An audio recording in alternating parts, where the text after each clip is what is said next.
భువన చైతన్య ప్రసారం.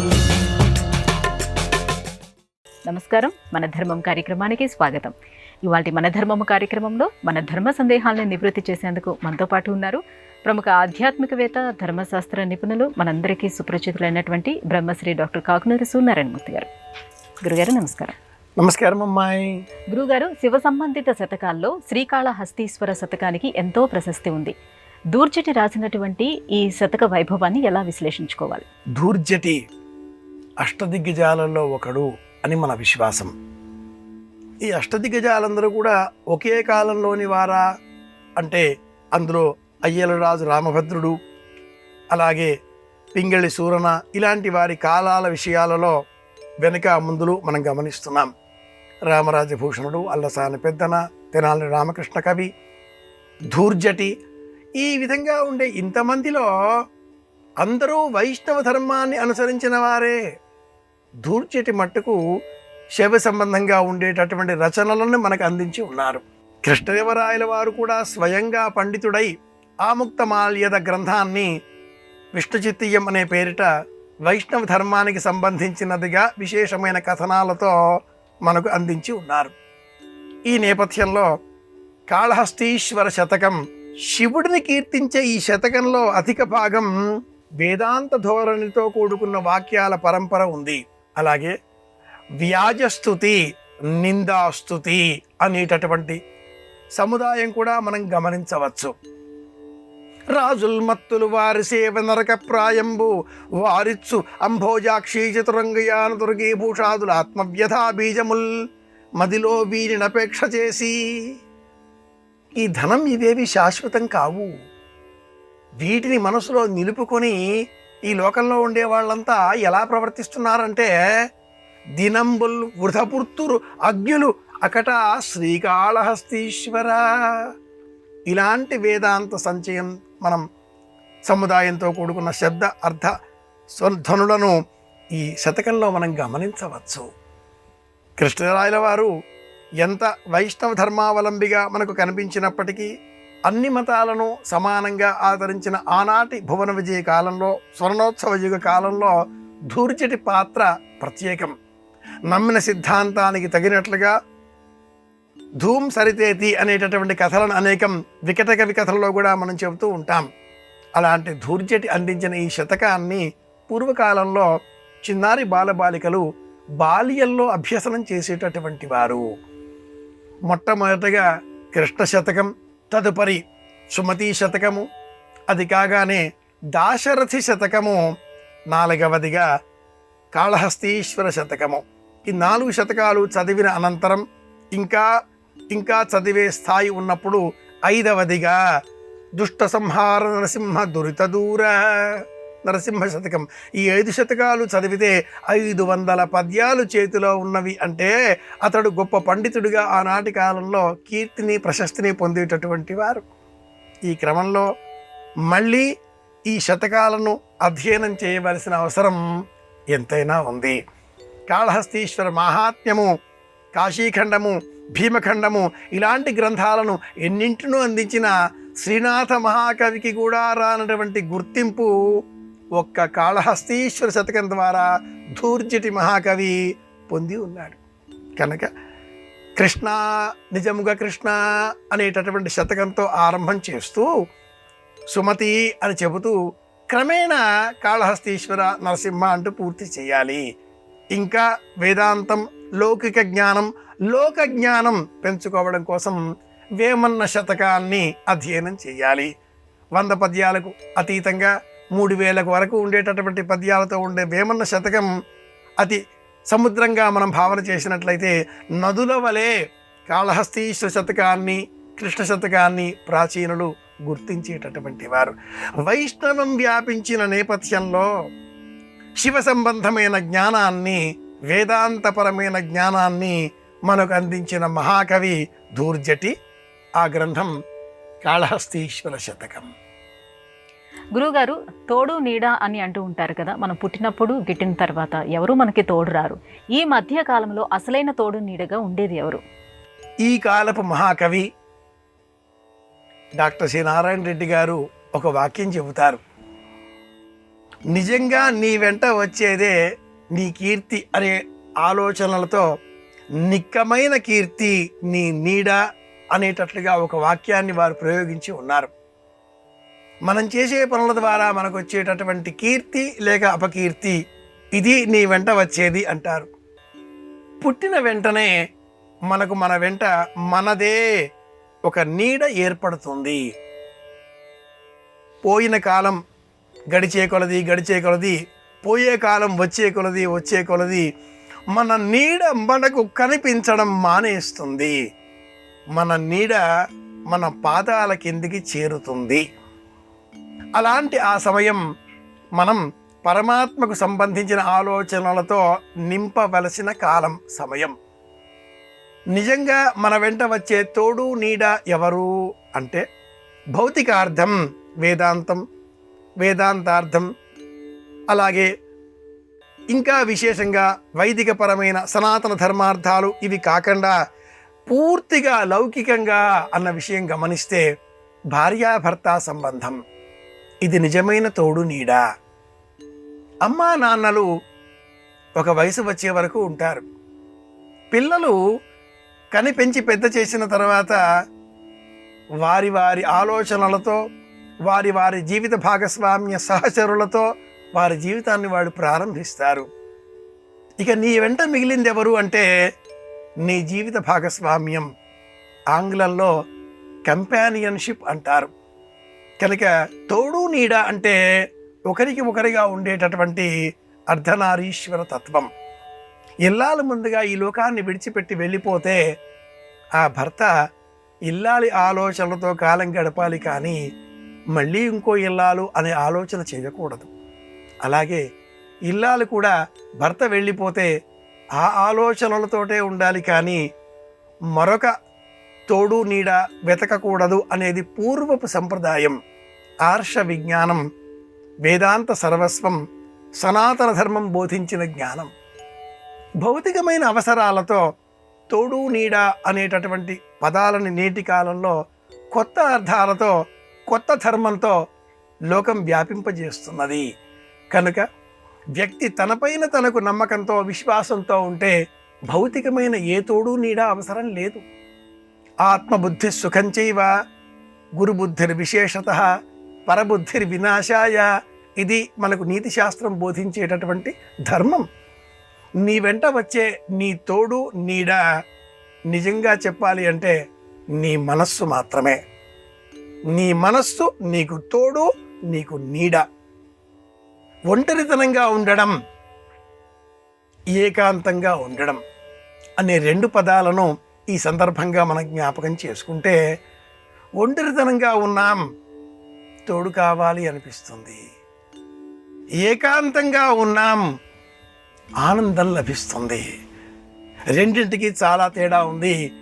ఈ రెండింటి నిజమైన మూలమైన రూపం ఆలోచన ద్వారానే అర్థమవుతుంది. ఈ రెండు పదాలకు ప్రత్యక్షార్థం ఎప్పటికీ ఎవరూ చెప్పలేరు. ఒంటరిగా ఉండడం, ఏకాంతంగా ఉండడం, రెండింటికి అర్థాలని ఆలోచిస్తే తోడు నీడ అంటే ఏంటో మనకి అర్థమవుతుంది. గురువుగారు, గృహప్రవేశ సమయంలో గడపపై కలశం పెట్టి అందులో బియ్యం పోసి ఆ ఇంటి గృహిణి ఆ కలశాన్ని తన్ని లోపలికి ప్రవేశిస్తుంది కదా, ఇందులో ఉన్నటువంటి ఆంతర్యం ఏమిటి?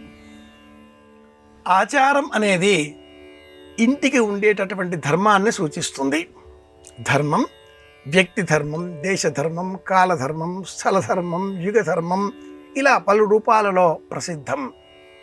ఇంటికి సంబంధించిన గృహవాస్తుకు సంబంధించిన ఆచార నియమాలలో ఇంటి నిండా బియ్యం వెదజల్లబడే విధంగా ధాన్య రాశులు ఇంట్లో ఉన్నాయి. కోకొల్లలుగా ధాన్యాన్ని ఆశించేటటువంటి పక్షులు, జీవులు ఇంటిలో ఉన్నాయి. నల్ల చీమలు, ఇంట్లో చీమలు ఏవైనా నల్లవి కావి ఎర్రవి కావి కావచ్చు, బియ్యం గింజలని అలా తీసుకువెళుతూ ఉంటే ఈ ఇంటిలో ధాన్యానికి లోటు లేదు అంటారు పెద్దలు. పక్షులు కిలకిలారవాలు చేస్తూ మనం వెదజల్లిన ఆ గింజలను తింటే ఈ ఇంటిలో సంతానానికి లోటు ఉండదు అంటారు పెద్దలు. ఇవి శకున శాస్త్రాలకు సంబంధించిన అంశాలు. అలాగే గృహప్రవేశ సమయంలో గడప పైన ప్రాంతీయ ఆచారాలలో కొబ్బరి కురిడి వినియోగిస్తారు కొందరు, రాగి చెంబు వినియోగిస్తారు మరికొందరు. ఉత్తర దక్షిణ భారతాలలో ఆచారాలు పాటింపు విషయంలో వస్తు సామాగ్రి భేదాలు ఉండవచ్చును కాక అంతరార్థాలు ఒకటిగానే ఉంటాయి. అలా ధాన్యాన్ని కాలితో ఇతర సమయాలలో తొక్కడం దోషం, తన్నడం మహాదోషం. కానీ ఈ వచ్చే సమయంలో మహాలక్ష్మి విరగబడుతూ ఇంట్లోకి వచ్చేస్తుంది. ఇంట్లో ఉండే ధాన్యపు రాశులను అసంఖ్యాకంగా పెంచి పోషిస్తూ ఇంటిలోనికి దూసుకు వస్తోంది. ఇల్లంతా ధాన్యం విరజిమ్మబడి ఉంది. చిన్నారి బాలబాలికలు పూర్వకాలంలో ఆటలాడుకునే సమయంలో ఒక చేటలో అన్ని బియ్యపు గింజలు పోసి వారి ముందు ఉంచేటటువంటి వారు ఆ ధాన్యాన్ని గుప్పిళ్లతో తీసుకొని ఇలా విరజిమ్మేటటువంటి వారు. వివాహ సమయంలో బాలబాలికలు పెద్దవారయ్యారు కనుక పసుపు కలిపిన లేక ప్రాంతీయ ఆచారాలలో పసుపు కలపని తలంబ్రాలను శిరస్సు పైన పోసుకుంటారు, గుప్పిళ్లతో విరజిమ్ముకుంటారు. ఆనందం. ఏ ఇంటిలో ధాన్యం ఇలా విరజిమ్మబడుతుందో ఆ ఇంటిలో సస్యలక్ష్మి ఎప్పటికీ స్థిరంగా ఉంటుంది. ఇంట్లోకి వచ్చే ఈ మహాలక్ష్మి ఇల్లాలు కాలితో ఆ చెంబుని అలా త్రోసి రావడం అనేది కేవలం గృహప్రవేశ సమయం మాత్రమే అని కాకుండా శ్రావణ మాసంలో కర్ణాటకలో ఉండే సంప్రదాయం ఇది. లక్ష్మీ ఆహ్వానం అన్న పేరిట శ్రావణ మాసం శుక్లపక్షం అష్టమి తిథి నాడు ఇలా పాటిస్తారు. గడప పైన కురిడిలో లేక చెంబులో బియ్యం పోసి పాదంతో తొలగిస్తూ లోనికి ప్రవేశించే ఆ మహాలక్ష్మి భాద్రపద శుద్ధ అష్టమి వరకు ఈ వేడుక ఇంట్లో కొనసాగుతూనే ఉంటుంది. ఇది మహారాష్ట్ర, కర్ణాటకలలో ఉండేటటువంటి సంప్రదాయం. దేశంలో ఎక్కడ గమనించిన మంచి అనేది మనది అనుకున్నప్పుడు గృహప్రవేశ సమయంలో మనం పాటిస్తున్నాం, పిల్లల పెంపకంలో పాటిస్తున్నాం, వివాహ వేడుకలలో గమనిస్తున్నాం. ఇంటిలో ధాన్యలక్ష్మి ఎల్లప్పటికీ ఉండాలి. చీమలు ఇంట్లో వస్తే పసుపు నీళ్లు చంపి చీమలు లేకుండా చేద్దాం అనే కృత్రిమమైన ఆలోచనలు చేయరాదు. పక్షులు ఇంట్లోకి వస్తే ఏమిటో ఒకటే అని విసుక్కుంటూ కిటికీలు తలుపులు మూసి వేసుకొనరాదు. అన్నింటికీ ఆహారాన్ని బియ్యపు గింజలను అందించే తత్వం మనలో పెరగాలి అని చెప్పడం కోసమే ఈ ఆచారం. గురుగారు, శ్రీరాముడిని మనం దైవాంశ సంభూతుడిగా భావిస్తాం. కానీ శ్రీరాముడు కూడా ఒక సాధారణ మనిషి వలె తన భావోద్వేగాల్ని ప్రకటించాడు కదా, ఇందులో ఉన్నటువంటి ఆంతర్యం ఏమిటి? శ్రీరామాయణం వందే వాల్మీకి కోకిలం. రామచంద్రమూర్తి సంపూర్ణ పురుషుడు. మాయా మానుష దేహాయ ఆ స్వామిని ఇలా సంబోధన చేస్తుంది సంప్రదాయ కీర్తన. అలాగే కేవలం నేను మనిషిగానే పుట్టాను అంటూ శ్రీరామాయణం అంతా కూడా మానుషత్వ స్వరూపాన్నే, మానుషత్వ ధర్మాన్నే ప్రకటించిన ఆ రామచంద్రమూర్తి ఇల్లాలు తనను విడిచి వెళ్లకుండా ఇతరుల చేత అపహరింపబడడంతో విలపించాడు. చెట్టును, పుట్టను, కొండను, బండను అడిగాడు, మీరు చూశారా అంటూ సామాన్య మానవుడి వలె ఒక చెట్టును అడిగాడు. ఈ బండ ఏమైనా కూర్చున్నదా, ఇక్కడ కూర్చున్నదా ఏమి అనేటట్లుగా ప్రశ్నించాడు. పక్షులను అడిగాడు. ప్రకృతిలో మమైకమై ప్రతి జీవిని మీరేమైనా చూశారా అంటూ విలపించే దృశ్యం మనకు చాలా బాధాకరంగా అనిపిస్తుంది. శ్రీరామాయణంలో ఉండే కరుణ రసాత్మకమైన ఈ దృశ్యంలో రామచంద్రమూర్తిని తలచిన వారికి, స్మరించిన వారికి నిజంగానే ఆ దుఃఖం అనుభవైక వేద్యమవుతుంది. మాయా మానుష దేహాయ జీవోద్ధరణ హేతవే అనేటటువంటి ఆపదాపహర్తార సంబంధిత శ్లోకంలో స్వామి మాయా మానుష దేహుడు. కేవలం జటాయువుకు మోక్షం అందించే సమయంలో మాత్రమే విష్ణువాంశ సంభూతుడిగా వర్ణించిన ఆ మహాకవి వాల్మీకి సీతా వియోగ బాధ అనుభవించే రామచంద్రమూర్తి వేదనను అణువణువున మనకు కళ్ళుకు కట్టే విధంగా దృశ్యం చిత్రీకరించిన నేపథ్యంలో అంతరార్థం ఏమిటి? రాముడు మానవుడిగా విలపించాడా? మనం నేర్చుకోవలసిందేమిటి? ఇల్లాలు వెళ్ళిపోతే కలిగే దుఃఖం భరించలేనటువంటిది.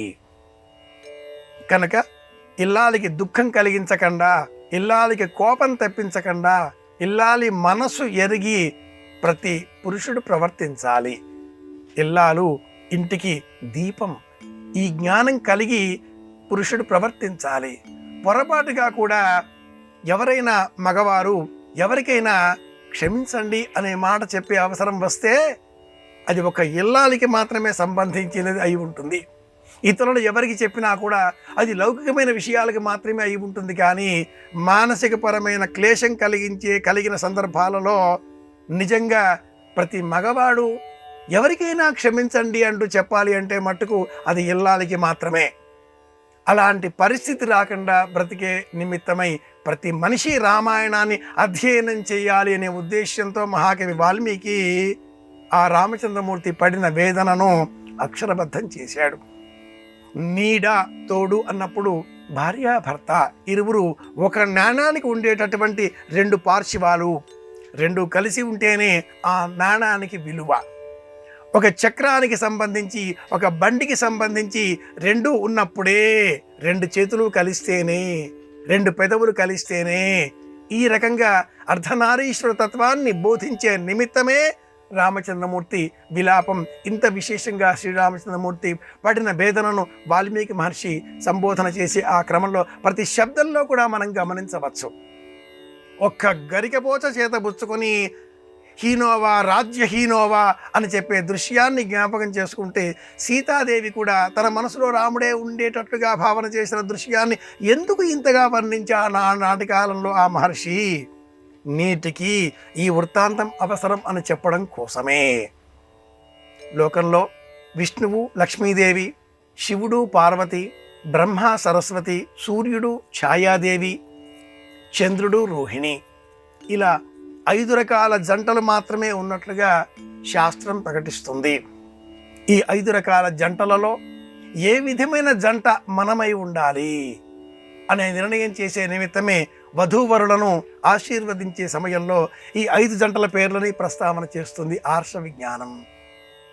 లక్ష్మీనారాయణు, అలాగే పార్వతీ పరమేశ్వరు, బ్రహ్మ సరస్వతి, ఛాయా సూర్య, రోహిణీందు రక్షితాంచ వధూవరవు. రాముడు పడిన వేదన లోకంలో ఎవరూ పడకూడదు.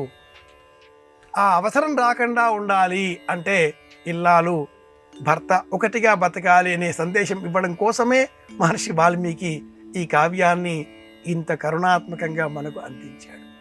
ఇది మనం నేర్చుకోవాల్సిన అంశం. గురువుగారు, ఇంట్లో ధనధాన్యం సమృద్ధిగా ఉంటే ఆ ఇల్లు లక్ష్మీ నివాసం అవుతుంది.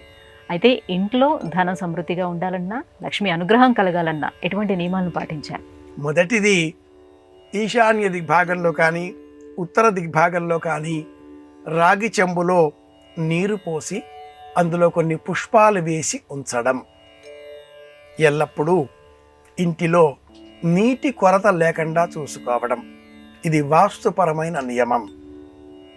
రెండవ నియమం, పూజాగృహంలో తప్పనిసరిగా పూజ వేదిక పైన రాగి చెంబులో లేక వెండి చెంబులో నీరు పోసి ఉంచడం. అలాగే కలశ పూజ చేసిన అనంతరం కలశంలో ఉండే నీటితో పరమాత్ముడిని అభిషేక సేవ చేసిన అనంతరం ఆ కలశంలో తిరిగి నీరు పోసి ఉంచడం. కలశం ఖాళీగా ఉంచకూడదు. నీరు ప్రాణశక్తికి ప్రతీక. వాస్తుపరమైన ఈ నియమాలతో పాటుగా వండిన ఆ అన్నం గిన్నె, వంట పాత్రలపైన గరిటెతో టక్క టక్క టక్క శబ్దం చేస్తూ ఉంటారు. అలా శబ్దం చేస్తే ఆ ఇంట్లో దరిద్ర దేవత తిష్ట వేసుకుంటుంది. ధనం ఉండదు. శబ్దం చెయ్యకూడదు, చిటికలు వేయకూడదు. పలువురు మర్చిపోయే అంశం ఏమిటి అంటే, ఇంట్లో మాటి మాటికి చిటికలు వేస్తూ కొంతమంది ప్రవర్తిస్తూ ఉంటారు. ఇల్లాల్ని కూడా ఇలా చిటిక వేసి పిలుస్తూ ఉంటారు. అది మనలో ఉండే దురహంకారాన్ని సూచించే అంశం అవుతుంది. చిటిక వేయకూడదు. క్షణంలో వచ్చేస్తాను అని ఇలా చిటిక వేస్తారు. చిటిక వేయకూడదు, ఆ ఇంట్లో ధనం ఉండదు అంటుంది ఆచారకాండ. అలాగే అన్నింటికంటే కూడా ముఖ్యంగా ఇంట్లో ఎవరు ఏడవకూడదు. గొడవలు, ఏడుపులు, పెడబొబ్బలు, శాపనార్థాలు, అసూయలు, వేళ్ళు మెటికలు విరవడాలు అనేవి కూడదు. ఈ మెటికలు విరిచే సమయంలో శబ్దం వస్తుంది. అందులో చేరిన ఆ శబ్దం కారణంగా మనకు నొప్పులు ఇవన్నీ కూడా అంటారు యోగ శాస్త్రజ్ఞులు. కానీ మెటికలు విరిచే సమయంలో మన మనస్సు చాలా అసూయతో, జుగుప్సాపూరిత ఆలోచనలతో ఉంటుంది. కనుక మెటికలు విరవకూడదు. అన్నం పాచిపోయేంత ఇంట్లో ఉండకూడదు, వినియోగించాలి. ఏ ఇంట్లో అన్నం పాచిపోతుంటుందో ఆ ఇంట్లో ధనం ఉండదు. అలాగే ఏ ఇంటిలో తైలం ఉన్నప్పటికీ మాటిమాటికి దీపం కొండకెక్కుతుంటుందో ఆ ఇంట్లో కూడా లక్ష్మి ఉండదు. తులసి ఇంట్లో ఉండాలి, దీపం వెలగాలి, ఇల్లాలి కంట నీరు రాకూడదు, ఇంట్లో పెడబెబ్బలు ఉండకూడదు. అలాంటి ఇంట్లో లక్ష్మి శాశ్వతంగా స్థిర నివాసం ఏర్పాటు చేసుకుంటుంది. గురుగారు, ఆపదలు అనేవి అనేక విధాలుగా ఉంటాయి. అయితే అందులో పంచమహా ఆపదల యొక్క ప్రత్యేకత ఏంటి? వీటి నుంచి ఎలా బయటపడాలి, మనం ఎలా నివారించుకోవాలి వీటిని? అష్టకష్టాలు విన్నారు, అందరికీ తెలిసిన అంశాలే. పారు ప్రహ్లదనము, పరసువేట, ఇది ఒక విధంగా చెబుతూ ఉంటారు. ఇవి కానివి నీతి శాస్త్ర సంబంధితంగా చెప్పబడ్డవి పంచ ఆపదలు, పంచమహా ఆపదలు. మహాభారతంలో విదురవాక్యంగా ఈ శ్లోకం ప్రసిద్ధం. నిజానికి ఇది విదురవాక్యం కాదు, కానీ ప్రసిద్ధం. భార్యా వియోగశ్చ జనాపవాదో రుణస్య శేషం కుజనస్య సేవా దారిద్ర్యకాలే ప్రియదర్శనంచ వినాగ్నిన పంచదహంతి చిత్తం. ఇది నీతి శ్లోక సంబంధిత వాక్య సముదాయం. భార్యా వియోగశ్చ, మొట్టమొదటిది ఇల్లాలు వెళ్ళిపోవడం. లోకంలో ఎవరికైనా భర్త చనిపోయిన ఆ మహిళ పైన సానుభూతి చూపించడం మనం గమనిస్తూ ఉంటాం. కానీ ఇల్లాలు వెళ్ళిపోతే ఆ వ్యక్తి పైన సానుభూతి చూపించే అవకాశాలు తక్కువ. ఇది మహా ఆపద. ఒకటి, జనాపవాదో, జనుల చేత అపపాదు పొందవలసి రావడం. నేను చెయ్యని పాపానికి, చెయ్యని దొంగతనానికి నేను నేరస్తుడిగా లోకమంతా అనుకోవడంతో ఇబ్బందుల పాలు కావలసి వచ్చిందే అనుకున్నాడు కృష్ణ పరమాత్ముడు. ఇది బాధ. ఇల్లాలు ఎవరో అపహరిస్తే దుఃఖపడ్డాడు రామచంద్రమూర్తి, అది బాధ. భార్యా వియోగశ్చ జనాపవాదో రుణస్య శేషం, అప్పు మిగిలిపోయింది, హరిశ్చంద్రుడి బాధ. ఎంత తీర్చినా ఇంకా చెల్లించవలసిన అప్పు నా వైపున ఉన్నది, నేను ఇంకా ఇవ్వాలి, ఇది రుణశేషం, ఇది బాధ.